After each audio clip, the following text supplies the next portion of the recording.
Baik, assalamualaikum warahmatullahi wabarakatuh.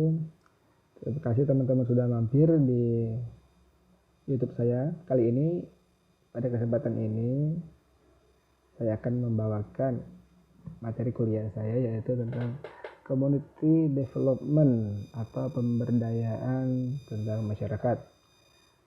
Jadi, sebagaimana diketahui, community development ini yaitu bagaimana sih cara kita menghadapi permasalahan yang ada di sekitar kita, kayak mana cara melakukan strategi pemberdayaan terhadap masyarakat, menyusun, melaksanakan, monitoring, evaluasi program-program, dan juga mengidentifikasi permasalahan potensi yang dimiliki masyarakat, lalu kita bisa menyusun dan mempresentasikan nih kegiatan-kegiatan masyarakat itu. Jadi di sini saya dapat banyak pelajaran tentang community development, kayak mana sih bisa menjadi orang yang bermanfaat gitu ya. Akhirnya saya mengambil sebuah proyek yaitu pemanfaatan limbah batubara di PLTU Sebalang. Nih, bagi yang belum tahu, PLTU Sebalang itu ada di Lampung Selatan. Nah, apa sih saya buat? Yang saya buat itu membuat mesin pencetak paving block.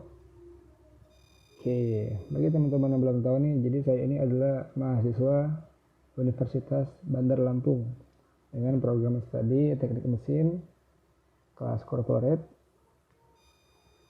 Nah, dan nama saya bisa dilihat ya di sini ya. Oke, lokasi project ini bisa kita lihat nih di Google Map nih, bagi teman-teman yang pengen tahu. Di sini itu terus Balang itu dekat laut ya, dekat laut.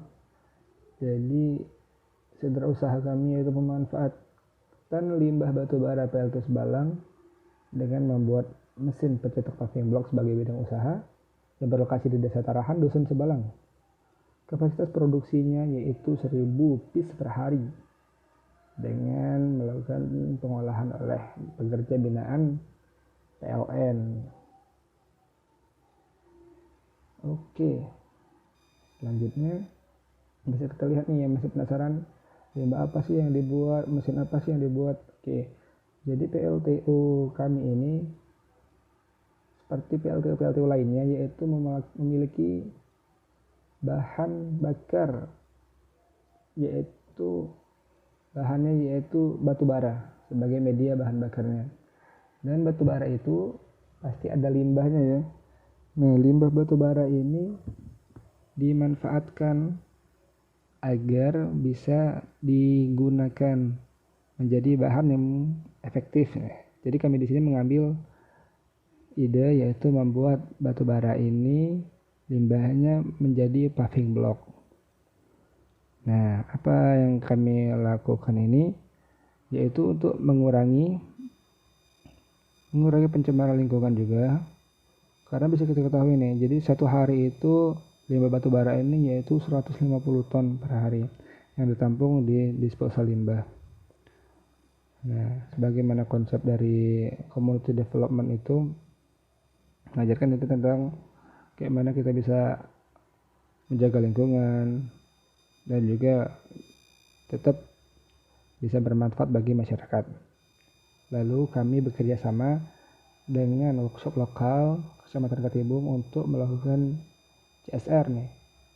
CSR untuk membuat mesin pencetak paving di workshop lokal dengan mempekerjakan masyarakat sekitar.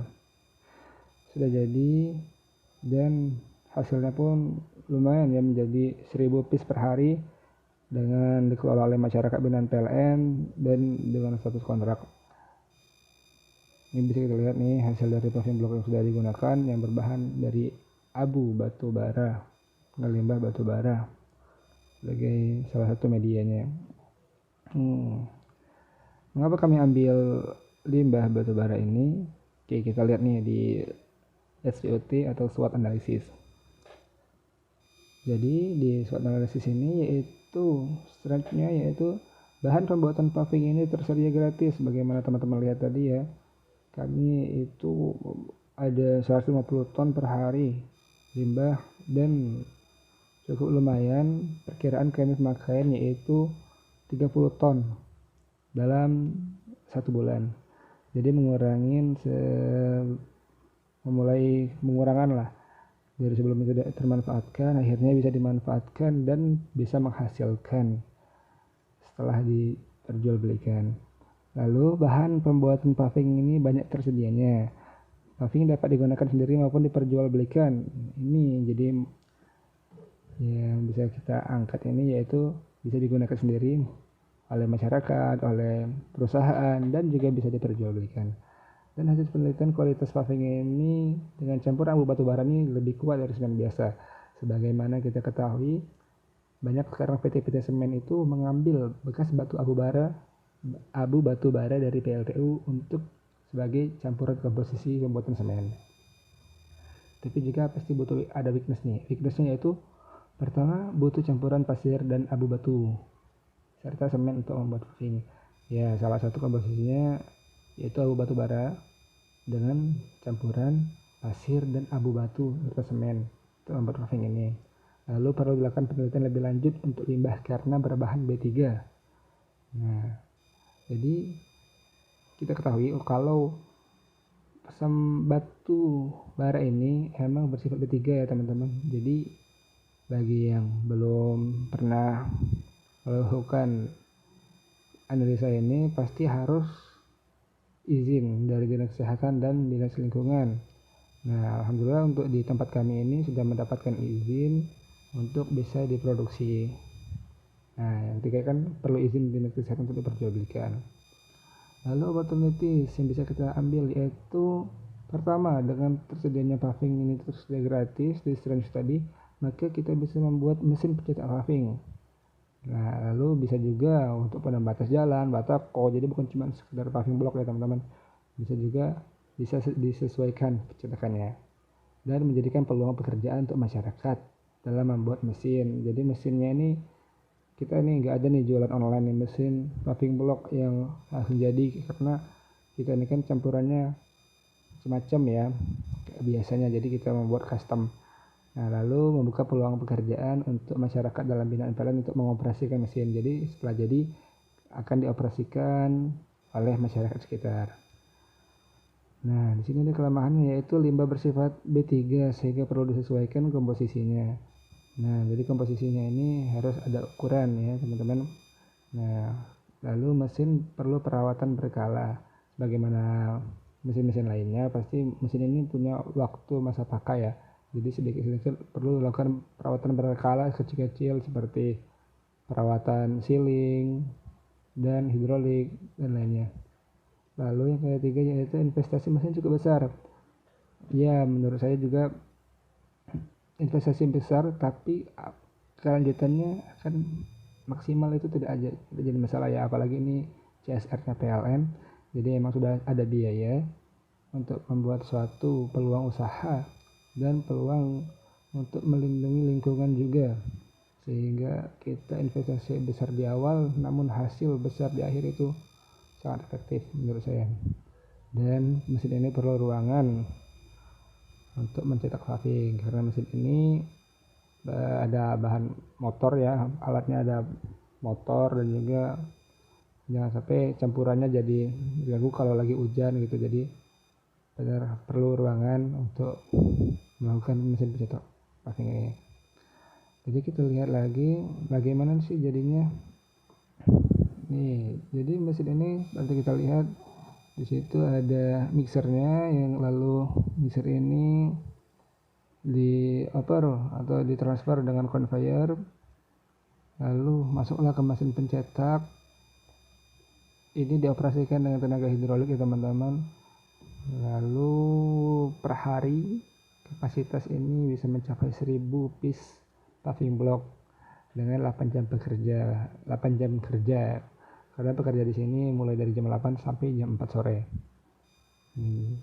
SOP-nya yaitu cukup mudah ya teman-teman. Langkah kerjanya yaitu mengambil limbah yang dari disposal dengan jumlah sesuai kebutuhan agar tidak terjadi ceceran di area.